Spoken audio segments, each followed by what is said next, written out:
नमस्कार, मैं हूं अंकुर और आप देख रहे हैं सत्य हिंदी। एक नजर अब तक की सुर्खियों पर। विपक्षी एकता के लिए सभी दलों की जिस बैठक की जोर शोर से चर्चा होती रही थी, उसकी घोषणा अब 1-2 दिनों में हो जाएगी। बिहार के मुख्यमंत्री नीतीश कुमार और कांग्रेस अध्यक्ष मल्लिकार्जुन खड़गे और राहुल गांधी की मुलाकात के बाद इसकी घोषणा की गई है। कांग्रेस नेता के.सी. वेणुगोपाल और जेडीयू अध्यक्ष ललन सिंह ने कहा कि विपक्षी एकता के लिए सभी दलों की बैठक होगी, जिसके लिए जगह, समय और तारीख अगले 1-2 दिन में तय करके बताई जाएगी। उन्होंने कहा कि आज बैठक में विपक्षी एकता के बारे में जो सहमति बनी हुई थी, उस सहमति पर विस्तार से चर्चा हुई। विपक्षी एकता के मिशन पर निकले बिहार के सीएम नीतीश कुमार और डिप्टी सीएम तेजस्वी यादव सोमवार को दिल्ली में कांग्रेस अध्यक्ष मल्लिकार्जुन खड़गे और राहुल गांधी से मुलाकात कर रहे थे। समझा जाता है कि कांग्रेस अध्यक्ष मल्लिकार्जुन खड़गे और राहुल गांधी से मुलाकात में नीतीश विभिन्न विपक्षी नेताओं के साथ हुई बातचीत का विवरण साझा कर रहे थे। प्रधानमंत्री मोदी पर बीबीसी की डॉक्यूमेंट्री से जुड़े मानहानि के एक मामले में दिल्ली हाईकोर्ट ने बीबीसी को नोटिस जारी किया है। गुजरात स्थित एक एनजीओ जस्टिस ऑन ट्रायल द्वारा दायर मानहानि के मुकदमे में आरोप लगाया गया है कि डॉक्यूमेंट्री ने भारत और न्यायपालिका सहित पूरी व्यवस्था की बदनामी की है। एनजीओ की ओर से पेश हुए वरिष्ठ अधिवक्ता हरीश साल्वे ने कहा है कि डॉक्यूमेंट्री से बदनामी हुई है। इंडिया टुडे की रिपोर्ट के अनुसार न्यायमूर्ति सचिन दत्ता ने समन जारी किया और मामले को आगे की सुनवाई के लिए सितंबर के लिए सूचीबद्ध कर दिया है। न्यायमूर्ति दत्ता ने कहा, ये तर्क दिया गया है कि वो डॉक्यूमेंट्री देश और न्यायपालिका की प्रतिष्ठा पर और भारत के प्रधानमंत्री के खिलाफ मानहानिकारक आरोप लगाती है और जातिगत अपमान करता है। अडानी को अब राहत की खबर मिल रही है। इस ग्रुप के शेयरों में सोमवार को स्टॉक मार्केट में जबरदस्त तेजी देखी गई और ग्रुप के सभी शेयर हरे निशान में बंद हुए। बता दें, हिंडनबर्ग रिपोर्ट आने के बाद अडानी ग्रुप के शेयरों में ये सबसे बड़ी तेजी है। इनमें आज 20% रही। बिजनेस स्टैंडर्ड के मुताबिक सोमवार को दिन भर के कारोबार में अडानी ग्रुप कंपनियों के कुल मार्केट कैप में करीब 1 लाख करोड़ रुपए का इजाफा हुआ। इसके साथ ही अडानी ग्रुप का मार्केट कैप अब एक बार 10 लाख करोड़ रुपए के पार जा पहुंचा है। बता दें, अडानी विल्मर का शेयर जहां 10% यानी 40.40 रुपए की मजबूती के साथ 444.40 रुपए पर बंद हुआ, वहीं अडानी एंटरप्राइजेज का स्टॉक 18.84% यानी कि 368.65 रुपए की जोरदार तेजी के साथ 2325.55 रुपए पर बंद हुआ। मणिपुर की राजधानी इम्फाल में सोमवार को इम्फाल पूर्वी जिले में भीड़ द्वारा घरों में आग लगाने के बाद तनाव बढ़ गया। इस स्थिति को नियंत्रित करने के लिए सेना और अर्धसैनिक बलों को बुलाया गया। कहा जा रहा है कि हाल में शुरू हुई मणिपुर में हिंसा में मरने वालों की आधिकारिक संख्या अब 74 हो गई है। आगजनी के बाद राज्य सरकार ने फिर से कर्फ्यू को चुस्त कर दिया है। बता दें, पिछले कुछ दिनों तक शांति बनी रहने के बाद कर्फ्यू में ढील दी गई थी। पहले सुबह 6 बजे से शाम 4 बजे तक कर्फ्यू में ढील दी गई थी, जिसे अब कम करके सुबह 6 बजे से दोपहर 2 बजे तक कर दिया गया है। अधिकारियों ने घरों और परिसरों में आगजनी जैसी घटनाओं के जारी रहने की रिपोर्ट का हवाला देते हुए इंटरनेट सेवाओं पर प्रतिबंध को 5 और दिनों के लिए बढ़ा दिया है। कांग्रेस पार्टी ने नए संसद भवन में राष्ट्रपति को न बुलाने को लेकर प्रेस कॉन्फ्रेंस की है। कांग्रेस नेता आनंद शर्मा ने कहा कि जब नई संसद की नींव रखी गई थी, तब भी राष्ट्रपति को दूर रखा गया और अब नए संसद भवन के उद्घाटन से भी राष्ट्रपति को दूर रखा जा रहा है। ये न्यायोचित नहीं है। प्रधानमंत्री जी को राष्ट्रपति जी से आग्रह करके उन्हें उद्घाटन में बुलाना चाहिए। इसके साथ ही उन्होंने ये भी कहा कि कुछ साल पहले कोरोना महामारी के दौरान जब देश में त्राही त्राही मची थी, तब नई संसद बनाने का फैसला किया गया। आज तक दुनिया के किसी प्रजातंत्र ने अपनी संसद को नहीं बदला है। राहुल गांधी ने कहा कि नए संसद भवन का उद्घाटन राष्ट्रपति जी को ही करना चाहिए, प्रधानमंत्री को नहीं। इसी के साथ कांग्रेस अध्यक्ष मल्लिकार्जुन खड़गे ने कहा कि ऐसा लगता है कि मोदी सरकार ने भारत के राष्ट्रपति का चुनाव केवल चुनावी कारणों से दलित और आदिवासी समुदायों से सुनिश्चित किया, जबकि पूर्व राष्ट्रपति श्री कोविंद को नए संसद के शिलान्यास समारोह में आमंत्रित नहीं किया गया है। उन्होंने कहा कि भारत के राष्ट्रपति श्रीमती द्रौपदी मुर्मू को भी नए संसद भवन के उद्घाटन के लिए नहीं बुलाया जा रहा है, जबकि भारत की संसद भारत गणराज्य की सर्वोच्च विधायी संस्था है और भारत का राष्ट्रपति इसका सर्वोच्च संवैधानिक अधिकार है। उन्होंने कहा कि वह अकेले ही सरकार, विपक्ष और हर नागरिक का समान रूप से प्रतिनिधित्व करती हैं। वो भारत के प्रथम नागरिक हैं। उनके द्वारा नए संसद भवन का उद्घाटन लोकतांत्रिक मूल्यों और संवैधानिक मर्यादा के प्रति सरकार की प्रतिबद्धता का प्रतीक होगा। खड़गे ने कहा कि मोदी सरकार ने बार बार मर्यादा का अपमान किया है। भारत के राष्ट्रपति का कार्यालय भाजपा आरएसएस सरकार के तहत प्रतीकवाद तक ही सिमट गया है। विपक्षी एकता मिशन पर निकले बिहार के सीएम नीतीश कुमार और डिप्टी सीएम तेजस्वी यादव सोमवार को दिल्ली में कांग्रेस अध्यक्ष मल्लिकार्जुन खड़गे और राहुल गांधी से मुलाकात की। एक दिन पहले यानी रविवार को नीतीश और तेजस्वी ने आम आदमी पार्टी प्रमुख अरविंद केजरीवाल से मुलाकात की थी। बता दें पिछले एक महीने में बिहार के मुख्यमंत्री नीतीश कुमार और उनके डिप्टी सीएम तेजस्वी यादव ने 2024 के लोकसभा चुनावों में भाजपा को घेरने के लिए गैर बीजेपी मोर्चा बनाने के अपने प्रयास के तहत कई प्रमुख विपक्षी नेताओं से मुलाकात की है। समझा जाता है कि कांग्रेस अध्यक्ष मल्लिकार्जुन खड़गे और राहुल गांधी से मुलाकात में नीतीश विभिन्न विपक्षी नेताओं के साथ हुई बातचीत का विवरण साझा कर रहे हैं और शायद पटना में एक बड़े विपक्षी सम्मेलन की तारीख तय करेंगे। सीएम शिवराज ने पत्नी के साथ चूल्हे पर खाना बनाने का वीडियो शेयर किया। इस पर कांग्रेस ने तंज कसा है। कांग्रेस ने कहा कि कमलनाथ के सीएम बनते ही आपको भी 500 रुपए में मिलेगा सिलेंडर। बता दें कांग्रेस ने अभी तक जो वादे किए हैं उसमें कहा गया है कि मध्य प्रदेश की जनता को गैस सिलेंडर 500 रुपए का मिलेगा, हर महिला को 1500 रुपए प्रति महीना मिलेगा, बिजली 100 यूनिट माफ होगी और 200 यूनिट हाफ होगी, किसानों का कर्ज माफ होगा और पुरानी पेंशन योजना भी लागू होगी। कांग्रेस ने कहा कि कर्नाटक में हमने वादा निभाया, अब एमपी में निभाएंगे। जय जनता जय कांग्रेस।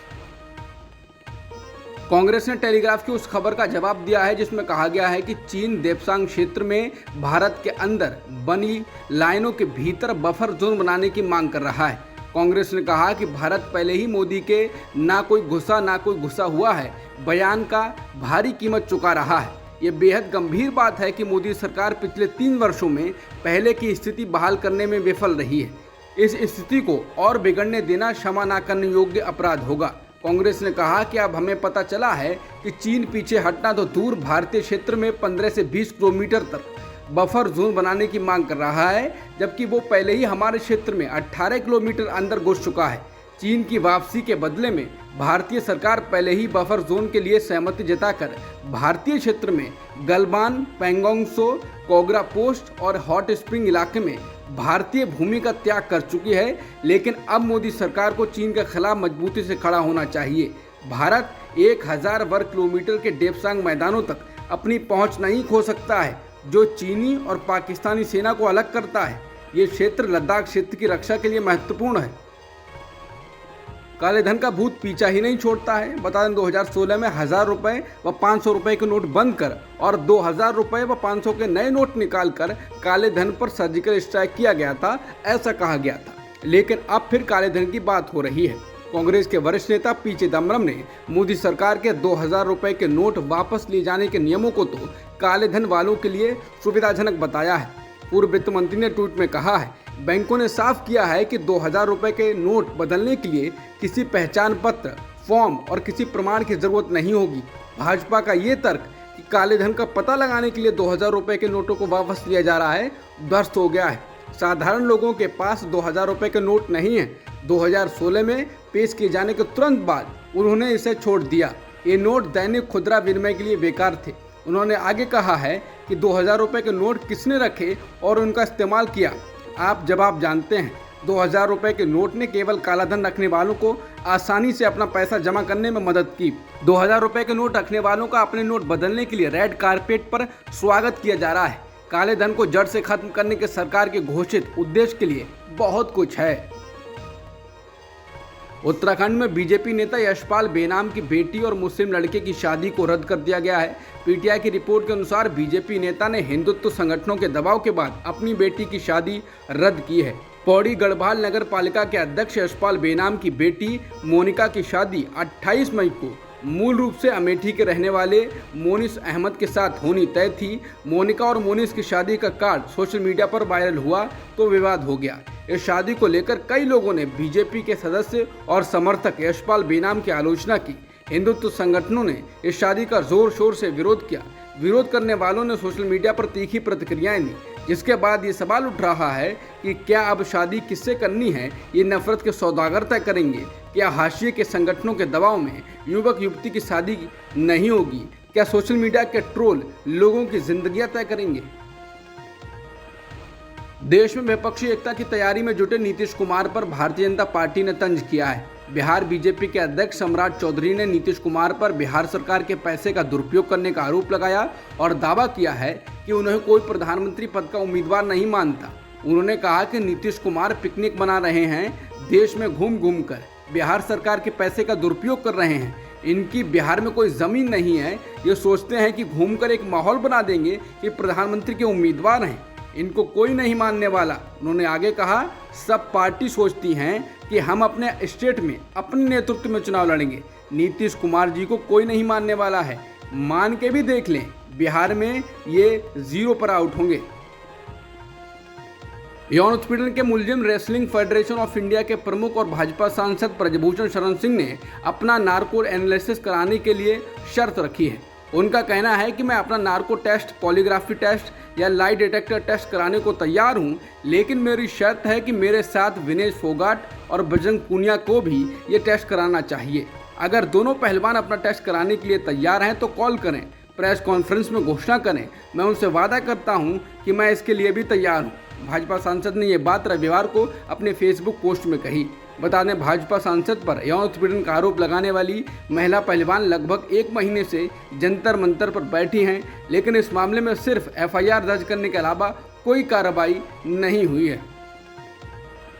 पहलवानों के मामले में बीजेपी सांसद ब्रजभूषण शरण सिंह की मुश्किलें कम होने का नाम नहीं ले रही हैं। इस मामले में अब विनेश फोगाट ने ब्रजभूषण की चुनौती मंजूर करते हुए कहा है कि वो नार्को टेस्ट के लिए तैयार हैं। विनेश फोगाट ने सोमवार को मीडिया से कहा, उन्होंने नाम लिया है विनेश और बजरंग का।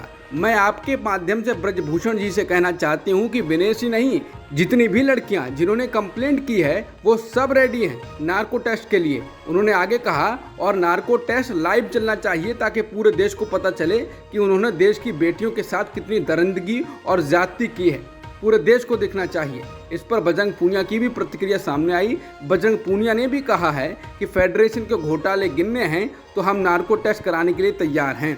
बजरंग पूनिया ने कहा कि लड़कियों के कोच का भी नार्को टेस्ट होना चाहिए। जम्मू कश्मीर के पूर्व राज्यपाल सत्यपाल मलिक ने पुलवामा हमले के मुद्दे पर फिर से सरकार पर हमला करते हुए कहा है कि 2019 के लोकसभा चुनाव हमारे सैनिकों के शवों पर लड़े गए थे और अगर इस घटना की जांच होती तो तत्कालीन गृहमंत्री को इस्तीफा देना पड़ेगा। सत्यपाल मलिक ने दावा किया कि उन्होंने घटना के तुरंत बाद प्रधानमंत्री मोदी को सूचित किया था, लेकिन पीएम ने उन्हें चुप रहने के लिए कहा था। सत्यपाल मलिक ने लोगों से सरकार बदलने की अपील की। उन्होंने कहा कि जनता ही इस सरकार को हटा सकती है। मैं आपसे अनुरोध करूंगा कि इस बार चूके तो इसके बाद आपको वोट देने का मौका नहीं मिलेगा, चुनाव ही नहीं होगा। सत्यपाल मलिक अलवर जिले के बानसूर में एक कार्यक्रम में बोल रहे थे। आम आदमी पार्टी के सांसद संजय सिंह ने कहा है कि नरेंद्र मोदी एक तानाशाह हैं जो डंडे से देश को चलाना चाहते हैं। सुप्रीम कोर्ट के फैसले को अगर एक ऑर्डिनेंस से पलट दिया जाएगा तब देश में संविधान, लोकतंत्र और सुप्रीम कोर्ट कहां बचा। उन्होंने कहा कि सभी विपक्षी पार्टियां इस तानाशाही के खिलाफ खड़ी हों। अगर कांग्रेस इस अध्यादेश को सही कह रही है तो वो बीजेपी के साथ खड़ी है। इसके साथ ही उन्होंने कहा कि जब बीजेपी भ्रष्टाचार पर बोलती है तो ऐसा लगता है जैसे ओसामा बिन लादेन अहिंसा पर ज्ञान दे रहा हो। आम आदमी पार्टी और अरविंद केजरीवाल ने अपनी सरकार के पूर्व मंत्री सत्येंद्र जैन की एक तस्वीर को ट्वीट किया है, जिसमें उन्हें तबीयत खराब होने पर दिल्ली के सफदरजंग अस्पताल में लाया गया है। कमजोर दिख रहे सत्येंद्र जैन को लेकर अरविंद केजरीवाल ने कहा है कि बीजेपी सरकार के अहंकार और जुल्म को दिल्ली और देश के लोग अच्छे से देख रहे हैं। भगवान भी इन अत्याचारियों को कभी माफ नहीं करेंगे। दिल्ली में सरकार चला रही आम आदमी पार्टी ने भी एक अन्य अकाउंट से ट्वीट की गई उस तस्वीर को रीट्वीट किया है। आम आदमी पार्टी ने अपने आधिकारिक ट्विटर अकाउंट पर लिखा है, स्वास्थ्य क्षेत्र में क्रांति लाने की सजा काट रहे सत्येंद्र जैन के स्वास्थ्य में काफ़ी गिरावट आई है। ट्वीट में सत्येंद्र जैन के वकील के हवाले से दावा किया गया है कि उनका 35 किलोग्राम कम हो गया है। टीएमसी की महासचिव अभिषेक बनर्जी ने कलकत्ता हाईकोर्ट के आदेश को सुप्रीम कोर्ट में चुनौती दी है। बता दें, हाईकोर्ट ने पैसे लेकर स्कूलों में नौकरी देने के मामले में ईडी और सीबीआई को उनके खिलाफ जांच की इजाज़त दे दी है। इसके बाद अब सुप्रीम कोर्ट इस मामले पर 26 मई को सुनवाई करेगा। सुप्रीम कोर्ट के 2 सदस्यीय अवकाशकालीन बेंच के सामने ये मामला अभिषेक बनर्जी के वकील अभिषेक मनु सिंघवी ने रखा है।